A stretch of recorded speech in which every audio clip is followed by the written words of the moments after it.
Hello and welcome to the latest edition of Shattered Lives. This is our Week in Crime podcast.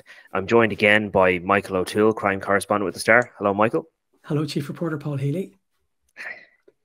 It's very strange if you introduce me with the title. It's just... I'm only doing it because you did it for me. It's returning the serve. It's important that we remind people who you are. Yeah, well, true. Just in case they've forgotten. Yeah. How are you? It's been a busy couple of days. It's been a busy couple of weeks, actually. We haven't done this in a while, and there've been an awful lot of events happening, and we've got plenty to talk about. But I think that's our job. We sometimes have quiet days, but we never have quiet weeks. No, we don't. And I hope our listeners will forgive us. We're not going to cover maybe every topic that's been in the news. Certainly, that's not how our jobs operate. We can't cover every story in the news, but there's a couple of things that we'd like to talk about on this week's pod. Stories that we worked on over the course of the last 2 weeks and that are continuing to develop. I think the biggest crime story at the moment, outside of the usual suspects, I suppose, is in relation to the murder of Gary Carey. So there's been a significant development this week in that 5 people have been arrested in relation to this murder. So it occurred on the 24th of June last year. And I can recall being at the scene. I remember it was a surreal scene because it was right outside the Hilton Hotel there in Kilmainham, quite a well-known site. It's directly across the road from Kilmainham jail. And people were going about their business and were... it didn't seem like a crime scene because, of course, the actual murder had occurred in the underground car park of the Hilton Hotel. I was going to say he was coming out of the gym, wasn't he? And he was targeted there. So he was coming out of the gym. He was targeted in the underground car park. So, of course, the scene was not visible to the public outside. So it just seemed like a normal day. But what was surreal about this is that was at the time that was the 3rd attempt on Gary Carey's life, and it wasn't immediately clear the circumstances afterwards in terms of his condition, and indeed it took a period of time before he did pass away from his injuries. But just to kind of remind people of the facts of this, Gary Carey is somebody I suppose we didn't write a lot about until the first attempt on him in November of 2021. There are lots of criminals out there in Ireland who are operating, I suppose, what would you say, under the radar. They haven't necessarily got convictions to their name, meaning that you can't necessarily print their name in the paper. But Gary Carey was up to his neck in drugs, was considered to be a high-level drug dealer, organized criminal. And the theory is that this is what we're hearing from our sources, that the guards believe that Gary Carey was effectively muscling in on territory that belonged to other major criminal gangs that we'll talk about in a minute. And it came to a point where someone made the decision, or individuals made the decision, to take his life. I think Go ahead, sorry. The previous attempt in his life, was it in November? It was around that time, wasn't it? And I think he was targeted very close to his home in West Dublin. I think it was outside. Was it in the driveway, or was it in a car? In the driveway of the house in Ballyfermot, and he was shot twice, actually, through the windshield of the car, And what's interesting about that, after that shooting, he fled to Spain. Yes. Because he realized he was in serious trouble. And it was only... It wasn't any... He came back, obviously, to Ireland before he was shot, obviously, but it hadn't been very long. It was a fortnight at most that he judged that he was safe enough to come back to Ireland. But obviously, they were still intent on killing him, and they got him at the underground car park. But we initially, if you remember, I think the shooting was so bad, he was shot so many times that the word initially was that he was dead. Do you remember? Right. And we sometimes hear this, but he lived. He did survive, and it was quite miraculous that he survived. But it was I think it was 2 or 3 weeks later that he died. Yeah, I think roughly a month. Yeah, a month. Yeah, or so afterwards, he was declared dead, and then the investigation was upgraded to a murder investigation.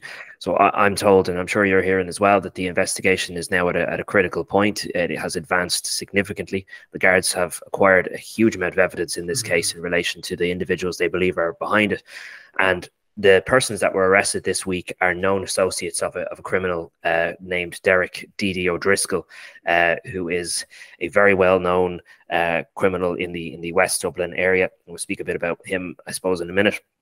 But just in terms of the persons arrested, there is a woman among 2 women and 2 men, and then another male was arrested the following day. And my information is that one of those individuals is the suspected triggerman, a well-known criminal with multiple convictions, considered to be highly volatile, and as I said, an associate of Didi O'Driscoll. There are 2 other men then that are suspected of providing logistical support, and that is in terms of the Audi A4 that was used in the hit, and firearms and the overall planning of the operation. And then interestingly, there's a woman who was arrested who is believed to be, I suppose, an ex-associate of Gary Carey himself. And the suspicion is that she effectively gave him up. She revealed his location. So she revealed to the gang that he was in this gym in the Hilton Hotel, and they were able to track him then, follow his movements, and ultimately take his life. But isn't that's one of the things that we really don't talk enough about? How many criminals have been betrayed by people close to them? Like, for example, I was doing something, we'll talk about this in a while, about the Hutch organised crime gang, and one of the murders that they have been linked to is that of Eamon Dunn, who now, and it was slightly before you joined the Star, was 2010. He was a really, really dangerous criminal. Now, he was murdered when he was at a friend's birthday party, 23rd of April 2010. Now, he'd been involved in up to 20 murders himself, but he got whacked. And it was essentially, the theory is that the Hutch organised crime gang, some of them had been threatened by Eamon Dunn, who really was psychotic, and they approached the Kilmainham cartel of all people, and effectively decided together to murder Hutch, or to murder Dunn. But he was at a party. Somebody knew he was at that party. There were plenty of people at it. Somebody was able to tell the Kilmainham cartel where he would be. They didn't just find him by chance. So the number of times criminals are murdered by people who they would trust or have no suspicion about. It's really, really interesting that there are always what would be called rats. Fascinating. And I suppose, I mean, you only really ever hear about the triggerman, but a hit like this, a sophisticated gangland hit, requires multiple elements and multiple people. It's a conspiracy involving a lot of people. And I mean, I think this other female that's under arrest is also associated in some way with one of the arrested men. So there is a lot of facets to this. Yeah, sorry, go on. And there's another interesting aspect to this. You mentioned the Audi car. I think that was the getaway. That my information is that car was bought. So if you look back 10 or 15 years ago, an awful lot of cars used in murders would have been stolen. But in the last 5 or so years, there has been a shift where, you remember they were called company cars, not necessarily this car, but cars you can buy for 300 or 400 quid. And it seems that there is a paradigm shift where criminals and terrorist organizations like the new IRA and stuff, they've done this. They actually go and buy cars, and then they would keep them for a few months and then use them. It used to be that they would be stolen, but now there has been a shift that they buy them almost like throwaway phones. You buy them for cash and you buy them off the internet or whatever. But it's just an interesting aspect that more and more cars used in murders are actually being bought and not stolen. It's interesting. An Audi A4 is not exactly cheap either, is it? No, but I think one reason for that is, if you're caught with a stolen car, then you're in stupid trouble. Whereas if you buy a car, and you can do things about registering and all, it probably is less problematic to go and buy a car. Although it probably does help the investigation because they can go and they can check where it was bought and everything. But there has been a definite trend. More and more murder cars, shall we say, are not being stolen; they're being bought on the market for cash. Interesting.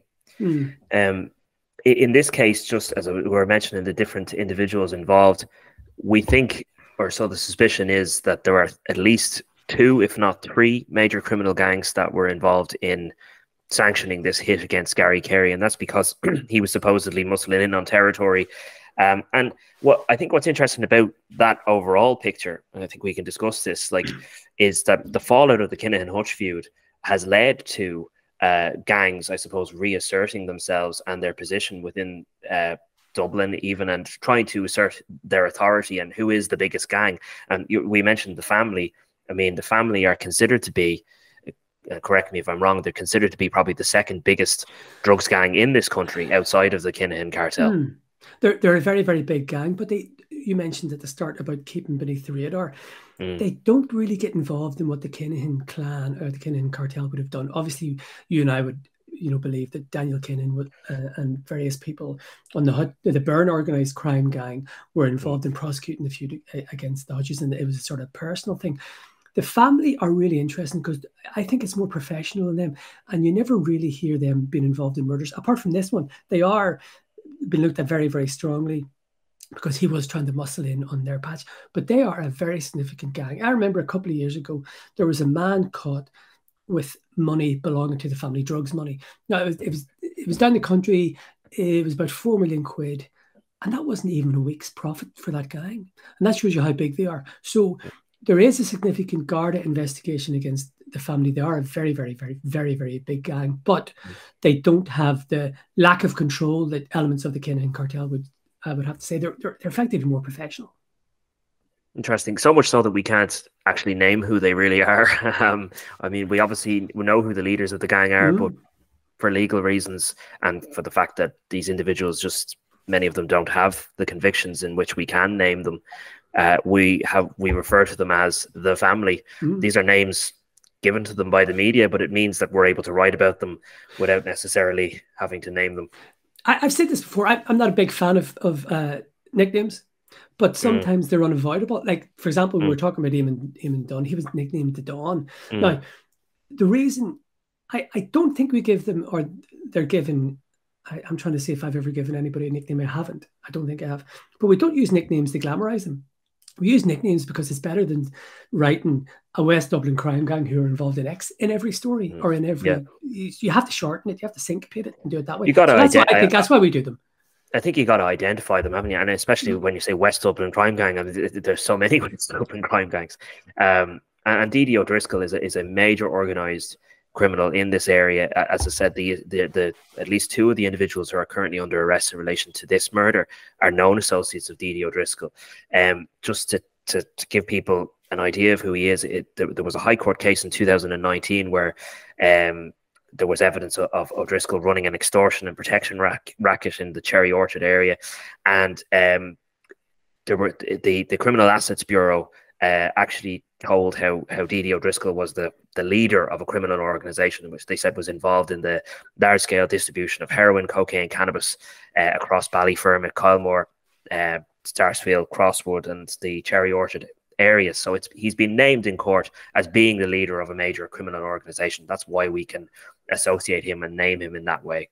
Thank God for the Criminal Assets Bureau naming people in court in that sense, because it does. And I'm being entirely serious, because it does give us protection. Look, Ireland's defamation laws, I know they're being reformed at the minute. Ireland's defamation laws are so, as a journalist, they're so onerous that one step out of line and we're banjoed.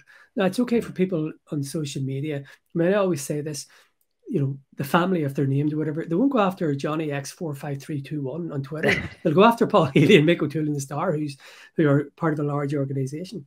So people can name people on social media. That's grand, but people come after us when newspapers name them. So that's why. So the Criminal Assets Bureau, it does when things are opened in court, things are said in court. That gives us privilege and protection to name various people. Like even we did that with Liam Byrne, for example, because the Criminal Assets Bureau they named him, and they were very active. So it's a bit of cover in it, but they do help us shine a light. Or their actions do help us shine a light on what's going on in the world. Yeah, and from that case, we gained a bit of an insight into the finances of that criminal gang. They mentioned in the case that the associates of Didi O'Driscoll that they'd received over $500,000 from 3 building companies in 2017. So they're getting their revenue through streams like that, legitimate streams like that. That is where oftentimes criminal gangs conceal their wealth and launder their money through legitimate assets. But I mean, that's probably only a drop in the pond for an organisation of that size. Do you? I mean, you must have written about Didi O'Driscoll multiple times, over the years. Yeah, we've been aware of him for a long time, and he has a very long history. There was something about animal cruelty as well. He was named, was he convicted of that? Yeah, I mean, I'll do my own research on him, and you're talking about back into the 90s here. I think in that he was, a jaguar and an African serval discovered in his garage in 1997. It's really weird. You hear so many facts as a journalist that you hear Didi O'Driscoll. If you asked me to do Didi O'Driscoll's background, I'd be aware of him. All right, yeah. But we hear so many facts and we hear so many pieces of information that sometimes you just have to stop and go back and research, because it's like a massive flow of information, and we could be talking about 40 suspects or 40 people of interest at any one time. It's sometimes you have so much information and then you have to stop and go, right, what's Didi O'Driscoll's background? So what I can remember is that extortion in Cherry Orchard, and they always remember the Jaguar. And it's safe to say, I won't say where, but he does live outside Dublin now. No, it's interesting you raised just, how, but also when we cover stories, we don't know all the facts, the same as the guards don't know all the facts. And we're drip fed then maybe even 1% of the information. Like, for instance, on this murder of Gary Carey, there was initially confusion over who to blame. I think I can recall covering it and being told by sources that they were looking at the family in relation to it. And then you had heard, I think it was the same day, associates of Didi O'Driscoll were involved. And initially it was kind of, we were nearly working against each other, because it's like we're hearing opposing things. But it turned out that both were true. Yeah. That this is suspected to have been effectively a team up where interests collided, and there was an understanding that this person needed to go between multiple gangs. So, and I that's a very important point. And I don't want to be facetious, because we're talking about life and death. But see, when people are murdered, the gangs don't leave calling cards. Do you know what I mean? Like, say, for example, during the Troubles, the IRA would have admitted responsibility, or the UVF or whatever, and they said, they would have rung with a recognised code, or I would have got them, all old journalists likely would have got them. So say even the Kilmainham feud, right? Yeah. That's why I always say they're attributed, say 16 of the murders are attributed to the Kilmainham cartel, because they don't say they did it. They don't claim responsibility. Now, most of the time you do hear very quickly, but there was a couple, say, there's a couple of murders there that guards and, by extent, afterwards journalists really had to put two and two together. Obviously, say when Eddie Hutch was murdered, God love him, we'd have known very quickly that it was the Kilmainhams, because it was the febrile time. But there were other murders in those feuds that really, it took a while for them to percolate out. And even that murder there, you're talking about Gary Carey. Yeah, look, guards have suspects straight away. So there's the family, and then there's the associates of Didi O'Driscoll. But, they have to try and work it out. And by extension, so do we. And we have to tell people what it is. But, we could say he's a suspect. But, there's a dynamic in an investigation. And a couple of days later, they might go, well, he's not ruled out. Or he's ruled out and he's not. You know what I mean? Like, let me give you a perfect example. Remember the young fella who was murdered down in Sheriff Street as part of the feud? I can't remember his name. Martin O'Rourke. Martin O'Rourke. I can tell you that there was a certain person very, very quickly was nominated as a suspect for that murder because of his shape and his build. And if you remember, because he was quite stocky. And it was for about maybe 3 or 4 weeks that he was being mentioned, and then he was eliminated. But people are nominated, as the guards were saying, and that's exactly what happens. I think we don't know all the aspects of this Garda investigation, but definitely what we're hearing is that this particular investigation into Gary Carey has progressed quite quickly. I mean, I know it happened. We'll be talking 2020. It happened last year. I mean, but they've made such progress. I wonder, is it a different scene now for the guards? Like, when they were investigating these murders in the Kinahan Hutch feud, it was new territory. But like at this stage now, there's a level of sophistication and expertise within the guards that, I mean, they've already identified quite a number of suspects in this case. Clearly, they've mounted a huge amount of evidence. So, has the scene changed? I wonder, are they better equipped now to investigate a gangland murder on this kind of scale than maybe they would have been certainly back in 2016 when it really hit the fan? Well, no, I do think that the general guard capability or expertise has improved well before 2016. I mean, I don't think there's any doubt. Now, I think the Kenyans were such a massive problem that it took the guards a while to get to grips with them. But let's go back to the 90s. It'd be very interesting to see how many gangland murders were solved in the 90s. You know, you think you have things like the National Bureau of Criminal Investigation. You know, you have specialist units. There's Doc B who have their security intelligence. But especially at a hotel, a major hotel like that, you would hope and you would think that there would be plenty of good CCTV from this particular case. But maybe it shows you the determination of this gang to murder Gary Carey, given it was the third attempt. But I mean, there's got to be CCTV footage in relation to this case. There has to be. Oh, look, absolutely. Even you're right in the hotel underground car park outside. But even look, it's on a very it's on a very busy road. They're just leading into Dublin. You know what I mean? It's in that area. I would say the killers and the gang will have been caught on dozens of cameras.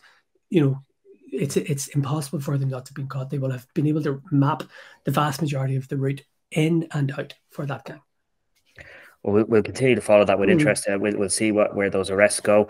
I propose to move on to we're continuing to talk about Hutches and Kinahans, but with good reason. So you had a story. I believe it was Monday, am I right? Yes. On the Hutch organised crime group. So we have spoken about this on the pod, and obviously evidence was given in the Special Criminal Court in relation to the Hutch organised crime gang. But I don't think anybody has, I suppose, up until your piece on Monday, concisely put it together, I suppose. And you also found out some further facts about the makeup of that gang. Yeah, so you're right. Dave Gallagher, detective superintendent in Drugs and Organised Crime Bureau, gave evidence, and you were there, about them being a hierarchical gang that has really crystallized. I think they said this. It's really crystallized after since the start of the feud, right? But this gang, and the reason why we did this is, I think we sort of had maybe a wee bit blasé attitude towards them. Nobody really sat down and said, okay, what has this gang been involved in for the last 40 years? And it is at least a 40-year gang. So we were able to establish, Gardaí believe they were involved in as many as 9 murders. Now, we all know that the Hutch gang was involved. It was the murder of David Byrne. But that was not the last murder. There was Michael Keogh, who was killed in 2017. I think it was April 27, end of May 2017, he was murdered. And just like Gary Carey, he was murdered in an underground car park. It was on Dorset Street. It was exactly the same scene. It was bizarre. I was there. And because it was so self-contained, there was nothing. People were driving down Dorset Street and there was no problem. But inside, a man was dead and had been shot dead. So the guy, and nobody has been convicted and nobody has been charged over that. That was a very professional hit on that man. He was lying there for quite some time. Nobody saw the killers coming or going. So that was very professional. But the first murder, it was around 1984. A 15-year-old boy called Gerard Morgan was shot dead. Now, but there have been other, as I say, 9 altogether. So a very dangerous gang. We know they're involved in armed robberies. We say, for example, in 2009, there was the Bank of Ireland Tiger kidnapping at College Green, and that was something like 7.6 million euro.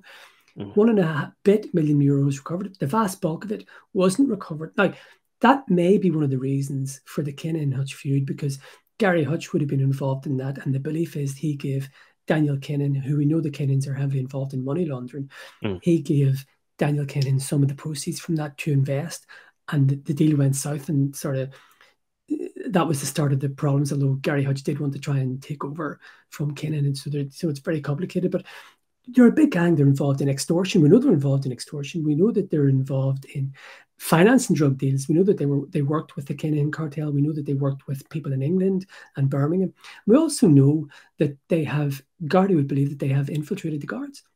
We know that there are 3, I'm not saying these people are involved, but 3 Gardaí have been suspended over alleged links to the Hutch gang. But my sources say that investigators believe that there are other members of the Garda Síochána who have been compromised and who have not been discovered yet. So they're a very big gang, very professional. That's a scary thought. And we just wanted to coalesce everything and put everything together so people can say, right, this is what they have done. Because you hear about the Hutch gang did this, the Hutch gang did that. So this is the first time anybody has sat down and said, this is what they're suspected of. And it was quite a lot. And they have got, lots of money, made millions, and they've invested millions, property empires, property all over the place, apartment blocks. and business blocks in Ireland. So, you know, they're dwarfed by the Kilmainham cartel. I did say that before, but that doesn't mean they're tiny. They're a very dangerous gang, and they're very, very professional and very well connected. Oh yeah, well, despite their size, they've had a huge impact clearly on the gangland scene. I'm being cautious here, obviously, in identifying named individuals because they weren't even said in court. But obviously, it was described as being an interfamilial. It's a family effectively that run this organization, and we do know certain members. At once, yes, but also I think it's safe to say, is it not, that at one stage or another, that Gerard Hutch would have been considered to be at the head of this particular family. But whether they still think that's the case, well, we don't know. And didn't Dave Gallagher, the Doc B super, didn't he say it was patriarchal? He did. So that's paterfamilias, the head of the family. But it's also important to say that there are other people who are not intimately connected with who are non-Hutch people, shall we say, who are very important players in the Hutch organised crime gang. Yeah, well, I mean, we know of several individuals who we won't name here who, well, they have family connections, but they're not directly family members. But even in the midst of the Kinahan Hutch feud, they remained loyal to the Hutch family, and they continue to stand by them. And they did that knowing that their own lives would be put in danger, and indeed some of them were targeted as part of the feud. James Mago Gately was targeted, survived an attempt on his life in the midst of the feud, and he continues to have a threat over his life. He's not a direct family member, but he is considered to be an associate. He's one example. And it's important to say there are Hutch family members who aren't involved in crime. But it's also important to say, for example, we know that one non-Hutch person, shall we say, would have been intimately involved with the Kinahan cartel. In you know, they had a business. One person from the Hutch side had a business with a person from the Kinahan side. But that person wouldn't be a Hutch. But it shows you how close they were to the Kinahan cartel and how personal things are. Absolutely. I want to talk about Patsy Hutch while we're on the subject.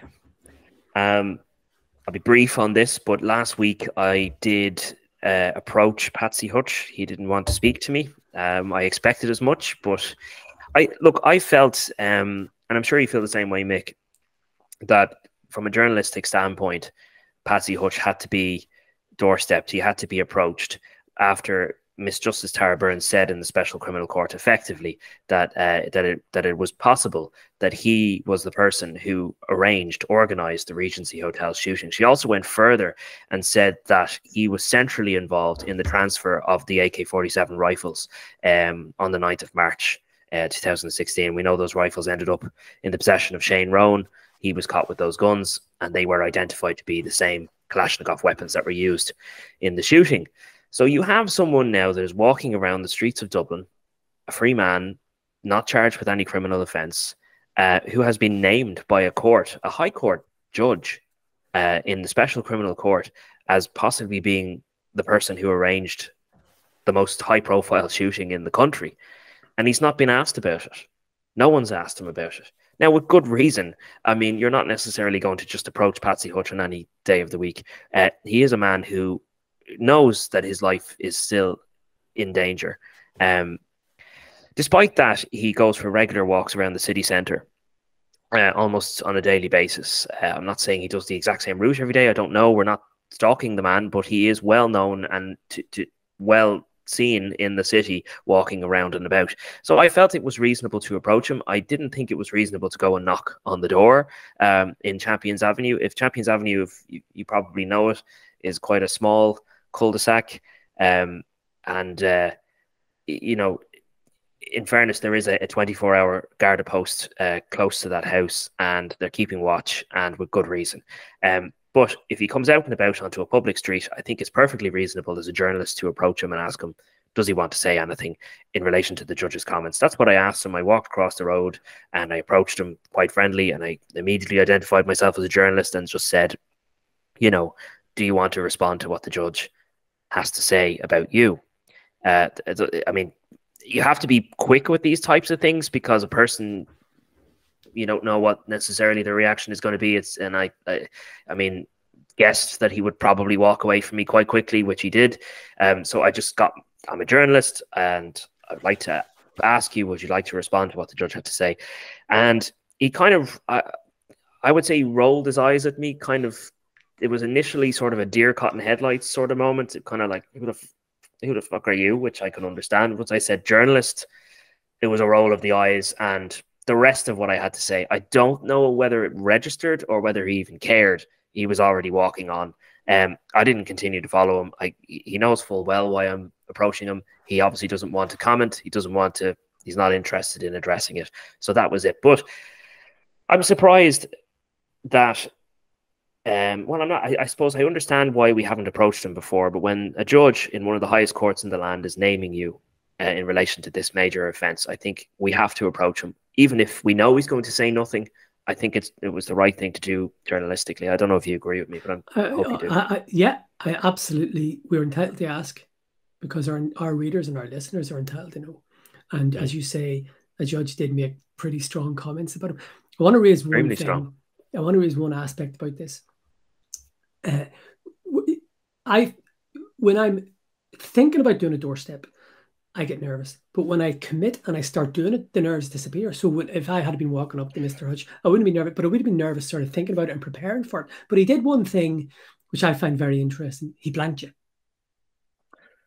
Well, he rolled his eyes to journalists and then just split-second decision to just ignore me and keep walking and blank me. It reminded me of doorstep I did. God, it's amazing things you remember. Maybe 20 years ago, a guy had been killed, and it was either Collins Avenue or Griffith Avenue in North Dublin. I always get them mixed up, but one of the two of them. And there was a fella I needed to talk to, and I still remember it. And he was coming out of the house. I approached him, said who it was, and he didn't skip a beat. He just walked past me. Completely blanked me. I did not exist. And that really grates with me. See, call me whatever you want to call me. No problem. Don't blank me. He completely blanked. I still remember it now, 20 years later. It's just, I think it's a very effective tool. I'll put it that way. Yeah, I've had it happen to me a few times. Yeah, I don't know whether people are advised to do that or not, but I've had it happen more than a few times. Yeah, so it's a look that we're both well used to. Yeah, but I feel the same way. I would rather somebody said to me no comment or fuck off, or whatever. But when you are blanked like that, yeah, you do feel a little bit kind of no, like I mean, I say something, you know. Yeah, but just you don't exist. I understand why Patsy Hutch is keeping his mouth closed. I mean, look, Patsy Hutch is not charged with any criminal offence, but a judge has accused him of being centrally involved in a major, if not the biggest, most well-known gangland hit in the country. And it remains to be seen whether anything will be done in relation to that. We know the Garda investigation is open. It'll be interesting to see, because obviously the evidence of Jonathan Dowdall, I don't think they can ever rely upon that again. So what evidence do they have against Patsy Hutch if they're ever going to mount any case against Patsy Hutch? There's questions to be answered there. But anyway, Sorry, Paul, can I just while you've been talking, I've just been blanked. It's amazing the things you remember. 1997. This goes back a long way. I still remember this. I was working for the Irish News in Belfast at the time when we were covering.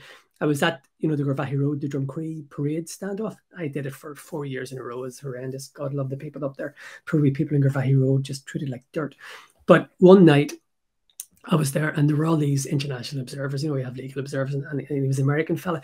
I was at the Irish News, which would be quite a well-respected paper in the north, you know, and especially as a community-leading paper for many Catholics and nationalists up there. So I thought, right, I'll talk to this fella. It was middle of the night, maybe 2 o'clock in the morning, and went up to talk to him. He turned away, and I thought, right, he hasn't heard me.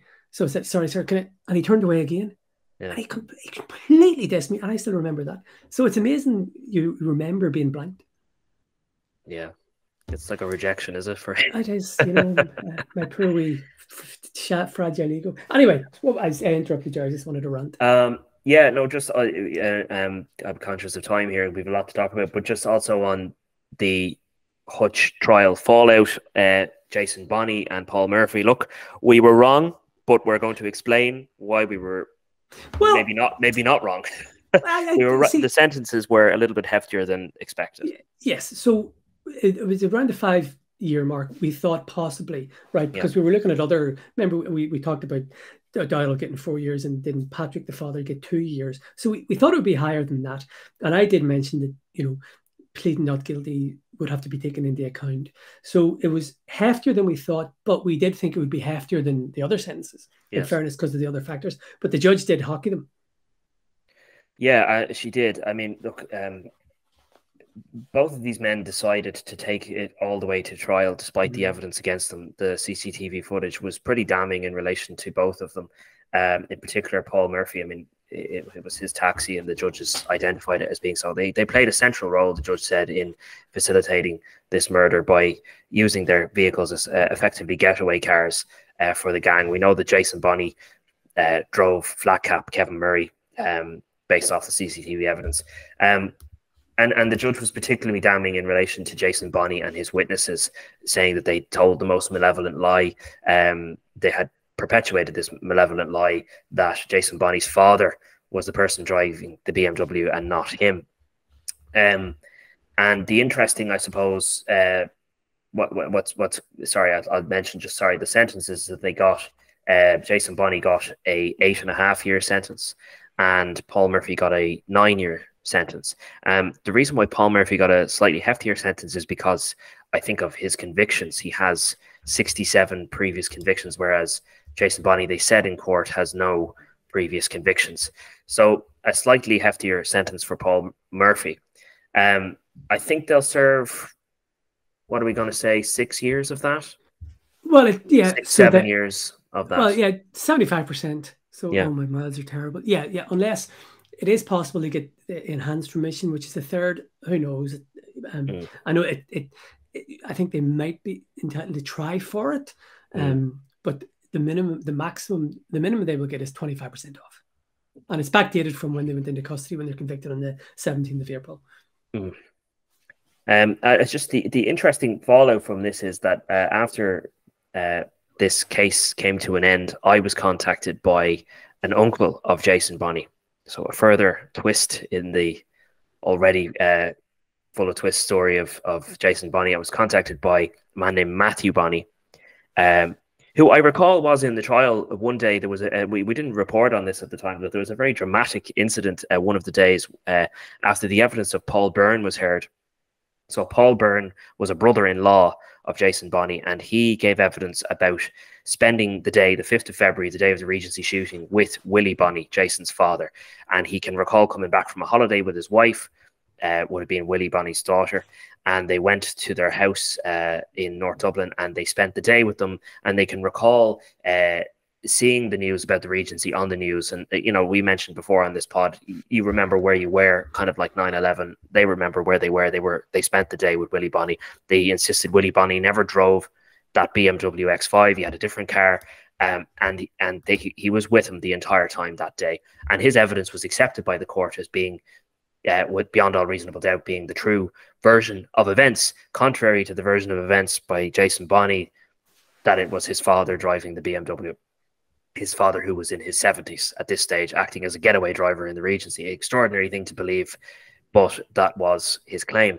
So I was contacted by Matthew Bonney, who, as I mentioned to you, there was an incident in court. After Paul Byrne gave his evidence, Matthew Bonney got up the next day in court and started shouting at the judges and said that the man that gave evidence in here the other day, Paul Byrne, is a liar. He told lies to this court. Something to that effect, he said. And he was removed from the courtroom because you can't just get up in a courtroom and start shouting. But I was contacted by Matthew Bonney, and he told me he wanted to tell his story, and he insisted that he knows that his nephew Jason Bonney is innocent, and he says he knows that on the basis of his brother Willie Bonney, Jason's father. It gets confusing, but I hope you're with me. Jason's father, i.e. his brother, he says confessed to him years ago to being that getaway driver, the driver of the BMW. Listen, I think people are entitled to tell their stories. This was a tricky one because obviously, look, the courts have found Jason Bonney guilty. Jason Bonney is guilty of this offence. He has been convicted for it. And the evidence in relation to Willie Bonney being the driver was effectively thrown out by the court. But this is somebody else telling their story, and he is the brother of Willie Bonney. So I do think that he's entitled to tell his story, albeit not without challenge. And that's the thing. We have to challenge people when they make extraordinary claims. And I wasn't a friendly interview. I met Matthew Bonney, confirmed that he was who he says he was. And I put hard questions to him, like, why didn't he go to the guards about this? Why didn't he go to anybody about this? Why wasn't he a witness in the trial? It's a legitimate question. Why was he not called as a witness in the trial if he had such exonerating evidence? He claims that the solicitors didn't want him to appear as a witness for whatever reason. Read into that if whatever way you want. And he claims that he doesn't trust the guards. Why would he go to the guards? He claims that Willie Bonney, his own brother, who he admits he had an on-off kind of a strange relationship with, that he had his brother was quite unwell, and he died in 2019. So in 2018, he says his brother confessed to him, said that he had done the job as a favor to somebody who has now since been murdered. And he took that to mean Eddie Hutch, because he says his brother was good friends with Eddie Hutch and had worked with Eddie Hutch, and there was a relationship there, and that he regretted doing it, and that he didn't know that there was going to be a murder. He thought there was going to be some sort of incident, but he didn't think that somebody was going to be murdered, and he agreed to the job because he owed Eddie Hutch a favor. That's the allegation. You have to take of it what you will, and I felt that allegation had to be squared with the evidence we heard in court, but also the other side of the family, the side of the family that have defended the name of Willie Bonney, that is his daughters and his son-in-law, had to be contacted prior to this story being published. And look, they weren't happy that Matthew Bonney was speaking. They were upset initially, but they did give me a statement saying, look, that they refute all of the claims of Matthew Bonney. They defended Willie Bonney's name in court. I'm told that he was a loving father, somebody who was a active member in the community and in the parish, and that family are heartbroken and completely devastated. Those two daughters in particular are absolutely heartbroken and shattered that their father, his name was dragged into this, because he's dead and he can't defend himself, that his good name was tarnished by his own son, who tried to claim that he was a getaway driver. And I mean, they probably would have rather that Matthew Bonney, that his story wasn't heard. I think Matthew Bonney probably would have spoken to someone. His story had to be heard, but in the context of the evidence of the court and of what the family have to say about their own father. So that's the way we reported it. But it's fascinating to see the split in a family there, the breakup of a family and the emotions that are involved. Just heartbreaking stuff. What do we know? Was Willie Bonney in his 70s at the time of the Regency? He would have been, yeah. It's hard to imagine. Like, look, Peter Tyrrell, another witness in the case, obviously his evidence was not accepted by the court, but he was no friend of Jason Bonney. And he said that he can remember the BMW driving right up his hole, following him around the Artane roundabout. And then that was picked up on CCTV footage at his house. And he insists that he remembers that being Willie Bonney behind the wheel. And he knew Willie Bonney from a civil case that he had taken against him. And he insists that that's what he saw. I think his evidence is probably the most, if you're going to believe that narrative at all, his evidence is the most compelling, because he has nothing, I suppose, on the surface to gain from speaking his truth about what he saw. Yeah, but look, everybody's entitled to give their truth on what they, but just a getaway driver in his 70s. It's hard to imagine. Yeah, no, it's not beyond the realms of possibility, but yeah. It's not. Look, in the end of the day, the court has found Jason Bonney guilty. The name of Willie Bonney was exonerated in the court. If Matthew Bonney has evidence to the contrary, he should be going to the guards in relation to that. And Jason Bonney, I'm sure in his appeal, if he launches an appeal, will raise all of that. But look, it's a story that just keeps on going. I think we should move on because we're tight for time, but you had we spoken on this pod about the Annie McCarrick case. Don't propose to go through all the details of that again. People are familiar with it, but you learned of a very significant development in the investigation into Annie's murder. Yes, and it's important to say, because it was on, I think it was on TV, and it was asked about this new development. It's a new development in the sense that we've learned about it. So essentially, but it's not new to the guards, obviously. Yes. They've known about this for quite some time. But what you were saying about we only get 1 or 2%, we have to go and go digging, and you find out things. So I found out basically there are 2 brothers who are suspects in this case. Now, and I have to be careful what I say legally, but if you remember, the focus of the search into Annie McCarrick, who disappeared in March 1993, was initially around Enniskerry. And there had for a long time, there'd been sightings over there. And then she was supposedly sighted in Johnny Fox's pub, which is in Glencullen in South Dublin. It's about 4 or 5 kilometres away. So really, for a long time, the thought had been that something happened to her in that Enniskerry, Glencullen, South County Dublin area. I think and the case has been reviewed by the Cold Case Review, the Serious Crime Review team, and it has been upgraded to murder.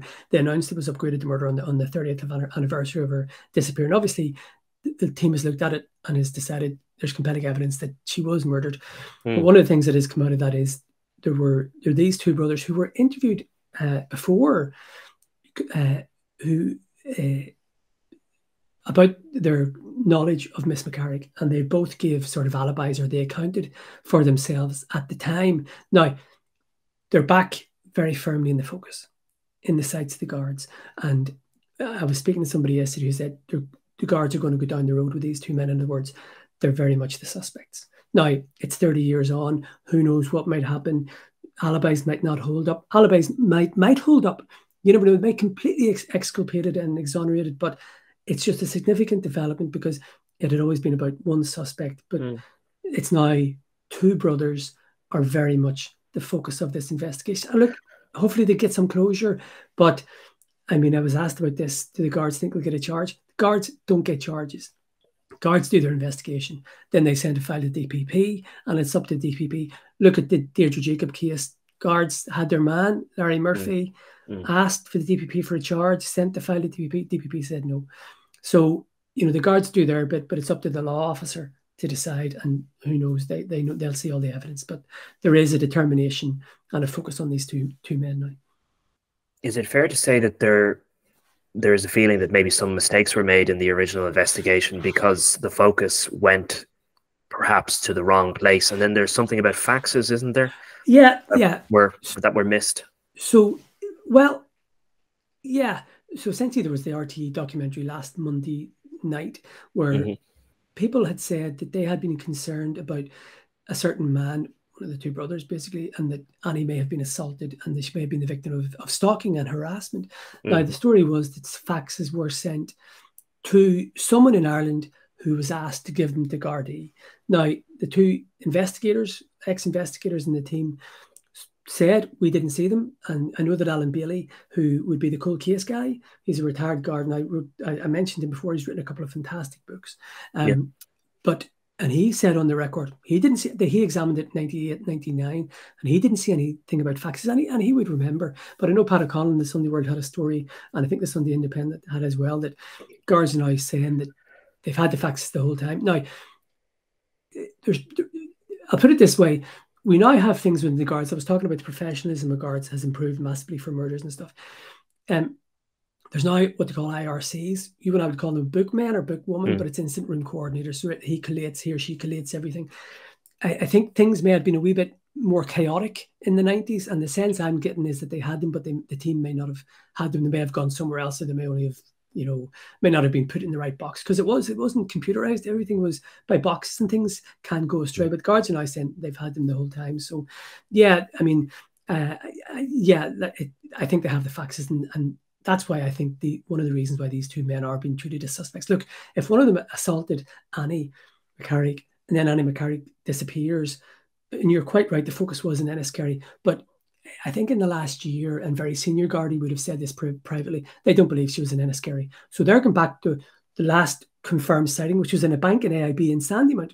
She lived in that area. So really, the focus I don't know if it was a mistake, but if you follow the evidence, and people were swearing blind that they'd seen her, and there was a worker in Johnny Fox's who was absolutely convinced it was her.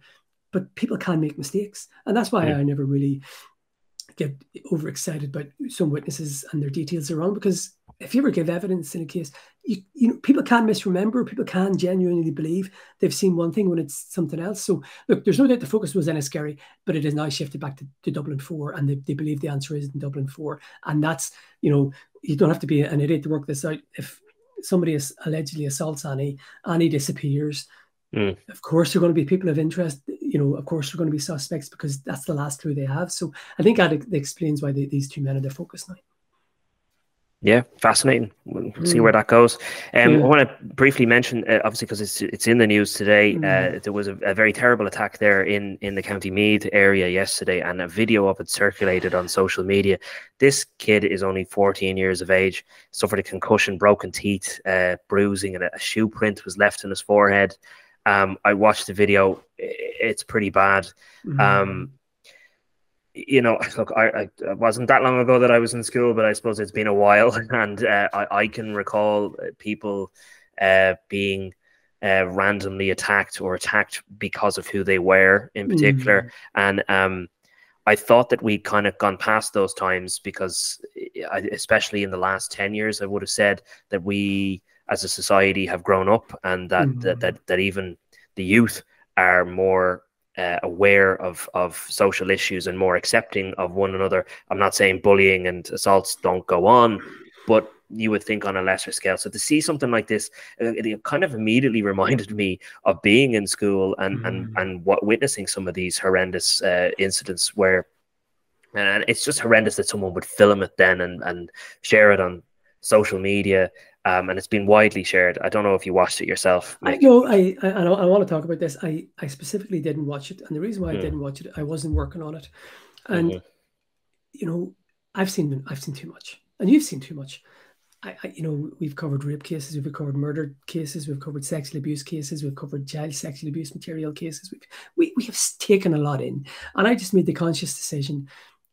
I think, I don't know I'd be interested in what you think about this. I think when you and I are working on a bad case or a bad whatever, I think we look at it through a different lens. We look at it through the professional person, journalists, and you're writing down, taking notes, and you've got your work mode on.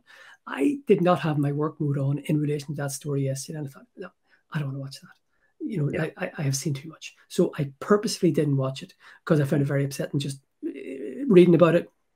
And because I would have been looking at it as a person, not a journalist, I thought, no, I don't need to see that. So that's why I didn't. And just, we've seen too much. Yeah, I mean, you try not to watch certain things, but I mean, if you do, you are desensitized to them, definitely, because we work on all manner of things. So yeah, you do get desensitized, and we've seen some things we'd rather not see, to be honest with you. But I think I couldn't avoid this video. It was all over social media. That's the problem. I mean, this kid, I can't imagine apart from obviously the pain, physical pain of the assault, but the humiliation then of maybe having to see it and have it be shared multiple times must be horrendous. I want to just read out a part of a statement here from a family member, because I think it kind of sums up a lot of it. Just no 14-year-old should ever be beaten like that for anything at all, especially because of who he is. He's only a child, and it happened across the road from a family member where he was trying to get to. We are shocked, horrified, and upset that this can happen in this day and age. It was a number of people against one boy, while others filmed it and posted it online. That is horrific and wrong. He is doing okay and being brave about it, but I don't think the whole brevity of the incident or shock has fully hit him yet. I just find it very upsetting. I mean, I've got kids, and you automatically think about them. I just couldn't. I just find it very upsetting, I have to say, and that's why. And I also think we need to look after ourselves. We see too, as I said, we see too much, and that was just too much for me. I thought, I'm not going to get into that. But I just keep thinking of that poor kid, and God love him, what he had to go through, the terror he must have. You would hope, though, especially at that age group, that there is going to be a better focus on education in terms of identity and acceptance, because at that age it's crucial. Because if you start becoming a bully at that age, and you think it's fair to beat people up for no reason at all, other than you don't like them or how they identify or whatever it may be. What kind of adult are you going to grow into? You know, that's the problem. But yeah, I just want to mention, I think we're probably nearly done, Paul. Can I just mention yes. one story very, very quickly? On a totally different tack, I did a story. I scan international media and you have search words, and I found a story the other day about 2 Irish truckers who were jailed for 5 years in France because they were after being caught with €380,000 of cannabis resin. Now, here's the really interesting thing: they got 5 years in the porridge. They got a €37 fine, and they were barred permanently from the territory of France. But what's really interesting was they were caught on the 3rd of May, and they were jailed on the 9th of May. No messing from the French. We cover cases here. It goes to the district court, goes to the circuit court in relation to that amount of money. Could be 2 years, could be 3 years, sometimes longer. A week, you're gone. Sweetie bottle, no messing. Really interesting. Jeez, if only we had a system like that here, it'd be far more efficient, wouldn't it? Although I don't think we have the room in our prisons. That's the problem. Yeah, the problem. That's a fascinating story. We haven't even touched it. There's more we wanted to talk about. We'll do one next always again. So yeah, there'll be plenty to talk about. Want to thank our listeners for again listening to us. I certainly want to thank you, Mick, for doing all the interviews you've done. I want to contribute more myself. It's just about finding the time to do it, but we really do love doing this pod, both of us, and we're fully committed to it, and appreciate the listens. So thanks very much. Thanks a lot. Cheers now. Thank you. All right. Okay. Stop recording. Stop.